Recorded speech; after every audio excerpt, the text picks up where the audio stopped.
कोई नहीं खड़ा हो सका टीम इंडिया की इस फियर्स बॉलिंग के सामने। सवेरा इंडिया की परफॉर्मेंस के बारे में डिसिप्लिन, बॉलिंग डिसिप्लिन, एक ही जगह से उन्होंने आउट किया, उन्होंने कोई एक्सपेरिमेंट नहीं किया बॉल के साथ, उन्होंने लाके अच्छे एरिया में बॉल की है और क्या आउटस्टैंडिंग स्पेल दोनों तरफ से हुए हैं। What a brilliant performance by team India. और भारत की बॉलर की तरफ से आउट क्लास करके रख दिया न्यूजीलैंड को, शानदार बॉलिंग की है। जितनी तारीफ करूं जडेजा की उतनी कम है, जितनी तारीफ करूं अश्विन की उतनी कम है, और जितनी तारीफ मैं करूं वाशिंगटन सुंदर की उतनी कम है। बॉलिंग हुई मैं तो ये कहता हूं, और एंड में खैर बैटिंग इतनी शानदार थी शुभमन की। जितनी भी तारीफ की जाए इंडिया की बॉलिंग की उतनी कम होगी, जितनी भी आप उनकी देखिए टेक्निकली। देखिए जडेजा की बॉलिंग देखिएगा यार, और जडेजा ने सवेरे जिस तरीके से जबकि बॉल इतना ज्यादा ग्रिप हो रहा था तो वहां मैंने सोचा क्योंकि जडेजा जो है ना, अगर उसको इस तरह की पिच मिलती है ना, वो बॉल को एयर के अंदर थोड़ा तेज भी करता है और मार के करता है वो लड़का। तो उसका ग्रिप भी ले होता है, इवन की ड्रिफ्ट भी होता है और अच्छा ग्रिप लेके टर्न बड़ा जबरदस्त होता है। तो मुझे उसके ऊपर बहुत कॉन्फिडेंट था मैं कि ये लड़का जो है ना ये अच्छी बॉलिंग करेगा। ये नहीं कहा था कि 5 आउट करेगा, लेकिन ये कहा था कि अच्छी बॉलिंग करेगा और उसने अच्छी बॉलिंग की, आउटस्टैंडिंग स्पेल रहा है उसका। And Indian bowlers they have done their job once again.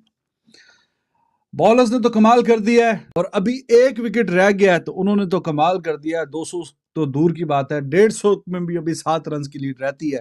New Zealand के खिलाफ तीसरे टेस्ट मैच में जिस तरीके से रविंद्र जडेजा ने गेंदबाजी किया है, देखकर शाहिद अफरीदी कह रहे हैं कि इंडिया का बॉलर का कोई जवाब नहीं है। रविंद्र जडेजा पहले इनिंग में 5 लेकर चले गए, जबकि आज उन्होंने 4 विकेट लिए और क्या गजब के बैटिंग किया है सुमन गिल और ऋषभ पंत ने।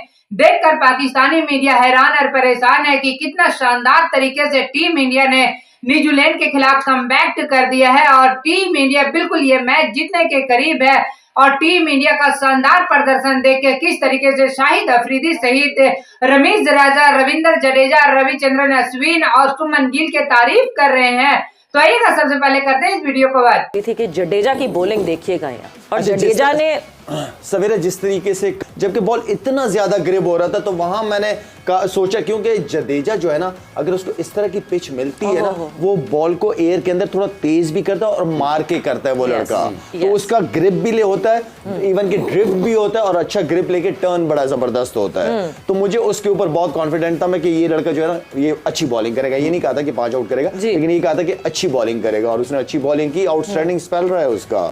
शुभमन गिल की इनिंग्स के बारे से जानना चाहेंगे। आपने शुरू में कहा कि एक ऐसा लेजेंड है जो अभी एक उस तरफ जाएगा रोल मॉडल बनने के लिए जो दुनिया देखेगी, और इसने प्रूव किया है। और ये भारत की गुड लक कहना चाहिए। उनका सिस्टम की बात करें, उनका इंफ्रास्ट्रक्चर की बात करें, कैसे देखते हैं इनिंग्स को? तो ये जो शुभमन गिल है ना, तो पहले तो ये इसमें वो लेजी एलिगेंस आप कह लें या ये क्लासिकल बैटिंग करते हैं, और क्लासिकल बैटिंग में ये छक्का भी लगाते हैं, पक्की शॉट खेलते हैं, चौका भी मारते हैं, सिंगल्स भी, और टेम्परामेंटली स्ट्रांग है। सो जब इनको ओरिजिनल क्लासिकल इनिंग्स खेलनी अलोंग द ग्राउंड, ये आपको वो करके देंगे और मुश्किल पिच पे रन्स करने वाले हैं। आप देख रहे हैं रोहित शर्मा स्ट्रगल करते हैं मुश्किल पिच पे, कभी बोल्ड हो जाते हैं, कभी फोकस नहीं होता। ये उनकी परफेक्ट रिप्लेसमेंट है और मुझे ऐसा लगता है ये सब रिकॉर्ड तोड़ देंगे। अभी बाबर आजम के बिल्कुल करीब आ गए हैं क्योंकि ये है अमृतसर से, और लाहौर से अमृतसर है कितना 40 मील, और 40 मील में बैटिंग का इतना फर्क पड़ जाता है। और मैं समझता हूँ कि हम क्या चीज गलत कर रहे हैं कि हम ऐसे यंग टैलेंट और जीनियस प्रोड्यूस नहीं कर रहे बल्ले के साथ। और जैसे सूर्य कुमार यादव T20 में नंबर 1 रैंक पे है। क्रिकेट भी क्या चीज़ है। 86 पे 4 आउट थे और ऐसा लग रहा था कि ये जो लंच वाला सेशन है इसमें पता चलेगा कि क्या से कहाँ मैच चला जाएगा, और वो आपने देख लिया। Credit goes to G Chapman और हेनरी, जो उन्होंने डॉली कैच छोड़े दोनों के, ऋषभ पंत के भी और गिल के भी। गिल मेरे ख्याल 44 या 45 पे था। ऋषभ पंत बहुत अच्छा खेला, जितनी तारीफ की जाए कम है। उसने जो काउंटर अटैक करा ना, बिल्कुल ही वन साइड कर दिया। एक टाइम पे 54 रन थे गिल के, तो ऋषभ पंत का 50 हुआ था। अगर इन दोनों की जो पार्टनरशिप हुई है 94 रन की, तो इसमें क्रेडिट जाता है ज़्यादा ऋषभ पंत का, क्योंकि उसने बॉलर को संभलने नहीं दिया। आप ये देखें उनके 3 मेन बॉलर थे, एजाज पटेल, फिलिप्स और सोडी। सोडी ने तो अभी 6 ही ओवर करे, लेकिन ऋषभ पंत की विकेट ले ली है। पटेल की जिस तरह फेटा लगाया है ना ऋषभ पंत ने, उसको सेट नहीं होने दिया, जिसका फ़ायदा गिल ने उठाया। गिल ने जहाँ पे गिल का कैच छूटा है फिलिप्स की बॉल पे, जो चैपमैन ने कैच छोड़ा, उसके बाद वो संभल गया। अच्छी चीज़ है कि उसकी ये चाहिए। इंडिया अब उस पोजीशन पे आ गया है कि वाइट वॉश ना होने दे। जुमला क्या कह रहा हूँ, वाइट वॉश ना होने दे। कल बातें हो रही थी वाइट वॉश की। फास्ट बॉलर ने आज बॉल नहीं करे, 1-2 ओवर के अलावा, बाकी करेंगे भी नहीं, क्योंकि पिच ऐसी नहीं है, सीधी सी बात है। लेकिन जो 94 रन की जो पार्टनरशिप हुई है ना, इसने मैच को बिल्कुल ही दूसरी तरफ ले गए। And Indian bowlers, they have done their job once again. Bowlers ने तो कमाल कर दिया है। और जैसे कि हम पिछली वीडियो में बात कर रहे थे कि बॉलर्स को बॉल इस तरह करनी चाहिए कि उनको ऐसा महसूस हो कि भाई साहब मैक्सिमम 200 को किसी तरह भी पार नहीं करने देना चाहिए न्यूजीलैंड को। और अभी एक विकेट रह गया है तो उन्होंने तो कमाल कर दिया है। 200 तो दूर की बात है, 150 में भी अभी 7 रन की लीड रहती है। 143 for the loss of 9 wickets. Technically New Zealand का ये हाल है और एक विकेट रहती है उनकी। चलो 150 को, और बॉलर्स ने कमाल किया। Absolutely wonderful performance by Indian bowlers, तीनों नहीं, अश्विन भी, सुंदर भी, जडेजा हैज टेकन 4 विकेट्स। और वो जो अश्विन की कैरम बॉल, क्या ही खूबसूरत, 2 छक्के पड़े हैं भाईजान। जो बड़े बड़े बॉलर्स जो हैं वो डिफेंसिव हो जाते हैं। All of a sudden carrom ball आई है भाई, समझ ही नहीं आया फिलिप्स को कि हुआ क्या उसके साथ। गेंद कहां पे पड़ी है, ठप्पा कहां पे पड़ा है, और ऑफ स्टंप पे जाके टॉप पे लगी है भाई। वो तो बस समझ उसको वाकई नहीं आई। और 50 बड़े अच्छे किए हैं यंग ने, वो इस सीरीज में बहुत ही शानदार खेला। उसको भी तो स्क्रीन पे भी लिखा आ रहा था, पिछली इनिंग्स में 25 ओवर किए हैं अश्विन ने, hit in a ball, carrom ball. ये इस बारी में 4 गेंदें फेंकी हैं, 2 विकेटें मिली हैं।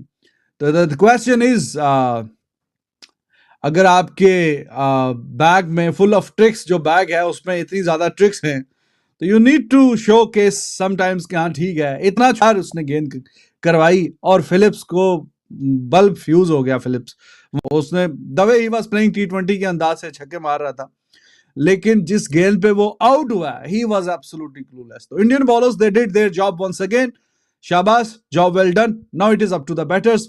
और 150 के आसपास का टोटल। अब यार इससे भी कम कितने पे रोके। ये है असल इंडियन टीम। आपने देखा इनके बॉलर्स अनप्लेएबल हो जाते हैं जब ये स्पिन ट्रैक के ऊपर खेलते हैं। और ये जो पिच है, तोबा तोबा तोबा, ये होती है सही रैंक टर्नर, सही स्पिन कंडीशन। यहाँ पे जिस तरीके से भारतीय बॉलर्स ने बॉलिंग की है, पहली दफा इस पूरी सीरीज के अंदर न्यूजीलैंड की जो टीम है ना, वो अंडर प्रेशर नजर आ रही है। न्यूजीलैंड की टीम इस वक्त प्रेशर के अंदर है, first time in this series. Outstanding bowling की गई है भारत की बॉलर की तरफ से, आउट क्लास करके रख दिया न्यूजीलैंड को। शानदार बॉलिंग की है। जितनी तारीफ करूं जडेजा की उतनी कम है, जितनी तारीफ करूं अश्विन की उतनी कम है, और जितनी तारीफ मैं करूं वाशिंगटन सुंदर की उतनी कम है।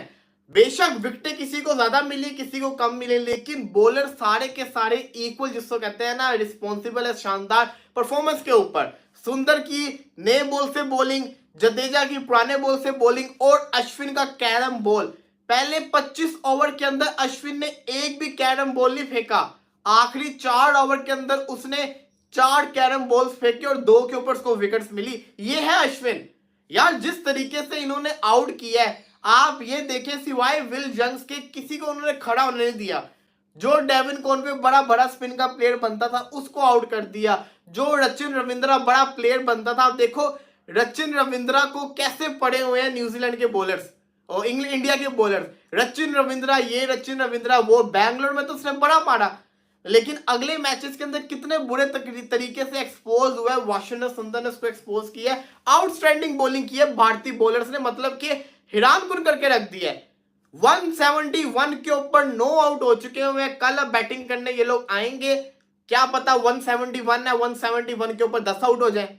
जिस तरीके से तीसरे मैच में टीम इंडिया लगातार डोमिनेट कर रहे हैं, और क्या गजब का बैटिंग किया है। सुमन गिल ने 90 रन की बेहतरीन पारी खेला है, और वहीं ऋषभ पंत ने भी काफी शानदार बैटिंग किया है। उन्होंने भी 60 रन की एक बेहतरीन पारी खेला। और जब गेंदबाजी करने आए तो क्या शानदार गेंदबाजी देखने को मिला रविचंद्रन अश्विन के तरफ से और रविंद्र जडेजा के तरफ से। तीनों ने काफी शानदार गेंदबाजी किया और टीम में न्यूजीलैंड को घुटने पर लाकर खड़ा कर दिया। जो न्यूजीलैंड के टीम में इंडिया को डोमिनेट कर रहा था, आज उन्हें पता चला कि टीम इंडिया जब कमबैक करता है तो किस तरीके से कमबैक करता है। रन पर न्यूजीलैंड का 9 विकेट गिरा चुका है। टीम इंडिया बिल्कुल जीत के दहलीज पर आकर खड़ा कर दिया है। रविचंद्रन अश्विन और जडेजा और शुभमन गिल ने और आईसीसी टेस्ट रैंकिंग भी उठाकर देखेंगे 2 मैच हारने के बाद तो टीम इंडिया नंबर 1 पर बने हुए हैं और जब ये मैच जीत जाएंगे तो टीम इंडिया नंबर 1 के पोजीशन पर बने ही हुए हैं, लेकिन थोड़ा सा और स्ट्रॉन्ग हो जाएगा। आपको क्या लगता है, टीम इंडिया कल एक तरफा अंदाज में न्यूजीलैंड को हरा देगा? यदि आपको लगता है तो अपना राय मुझे कमेंट बॉक्स में जरूर बताइएगा। चैनल पे न्यू तो चैनल को लाइक और बेल आइकन को प्रेस कर लीजिए ऐसा ही लेटेस्ट अपडेट के लिए।